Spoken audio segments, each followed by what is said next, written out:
The sun sagged low over the Everglades, casting long, blood-orange streaks across the black mirror of the swamp. Cypress knees jutted from the muck like skeletal fingers, clawing from shallow graves, their shadows tangled with the roots of gnarled mangrove trees that line the narrow channel. Dragonflies buzzed through the humid air, their wings flashing like razors under the dying light. The swamp breathed, slow and heavy, thick with heat and rot and secrets. The airboat rumbled forward in the murky water, pushing a V-shaped wake through the stillness. At the helm stood Buddy Cray, a leathery man with a face carved from sun and Marlboro smoke, one eye always squinting like he'd seen too much swamp for one lifetime. His orange life vest was sun-bleached and covered in faded patches from a dozen airboat tour companies that had come and gone.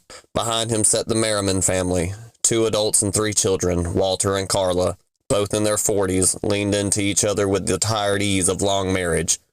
Walter gripped the armrest tighter than necessary, sweat beading on his forehead. Carla, ever the optimist, grinned for her kids and held her phone up for blurry sunset photos. The children squabbled over who got the front bench. Hannah, the oldest at 14, rolled her eyes and put in her earbuds. Noah, 10, tried to stand up and was promptly yelled at by Buddy. And then there was Milo, 7, red-faced and wide-eyed, bouncing with every jolt of the boat.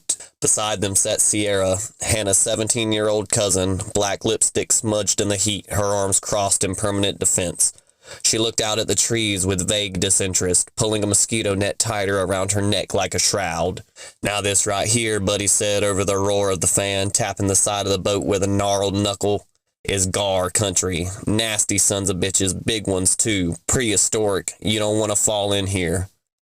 Noah laughed. "Gar? Like a fish?" "Like a fish with a mouthful of needles," Buddy said. "Sharp, fast, got rows of teeth like a damn buzzsaw." "Can they hurt people?" Carla asked, her voice light, only half interested. Buddy grinned, a gold molar catching the sun. "Not usually," he said, "unless something stirred 'em up." The boat slowed, drifting now, engine winding down to a low growl. The water around them lay still, so black it looked like oil. Mangroves encroached from either side, their roots curling into the depths like tentacles. Insects hissed from the shadows. Somewhere far off, a gator bellowed. Buddy cut the engine. Silence, and then a ripple. Walter leaned forward, peering into the water. What was that? Another ripple, this one closer, then another, then 4, 5, a dozen, all around the boat. The surface of the water began to break. Dozens of long, narrow snouts rose from the depths, their scales catching the last light like wet metal. Eyes like black marble stared up, unblinking. A maw opened, not wide, but narrow and long, filled with double rows of needle-like teeth. Then another, and another. "What the hell?" Sierra murmured. Buddy stood frozen at the helm, his mouth slightly open. "That ain't right." The water exploded. A gar nearly 4 feet long launched itself from the shallows and latched onto Buddy's leg with a sickening crunch. He screamed and fell backward into the water. The family saw him thrash once, twice, and then his face disappeared beneath a boiling frenzy of silver scales and crimson foam. Blood fanned out like ink in the water, and chunks of orange vest floated up.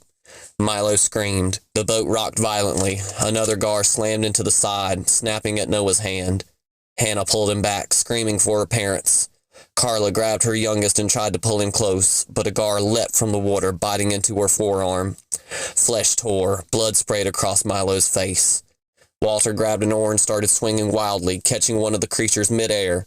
Its spine cracked, but 2 more took its place, smashing against the side of the boat like living, battering rams. Sierra pulled Hannah to her feet. "We have to run. We have to get out." The boat tipped. Water rushed in. Children screamed. One by one they fell. Noah was pulled under first, his arms flailing in the air before vanishing with a sharp tug and a gush of red. Carla went next, her face contorted in terror as she tried to keep hold of Milo. She slipped in the blood and mud, falling backward into a swarm of twisting bodies and snapping teeth. Milo's scream was cut off by a wet, choking gurgle. Walter tried to hold on to the boat's edge, but a gar lunged at his throat from below. He gargled a final breath as his body was dragged away. Only Sierra ran.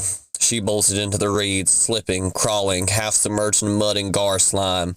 Behind her, the sounds of water and flesh and screaming dwindled to bubbling silence. Hours later, she would stumble barefoot and bloodied into a ranger station, her pupils wide, her arms striped with teeth marks, her mind broken. "They came out of the water," she whispered. "They weren't fish. They knew where to bite."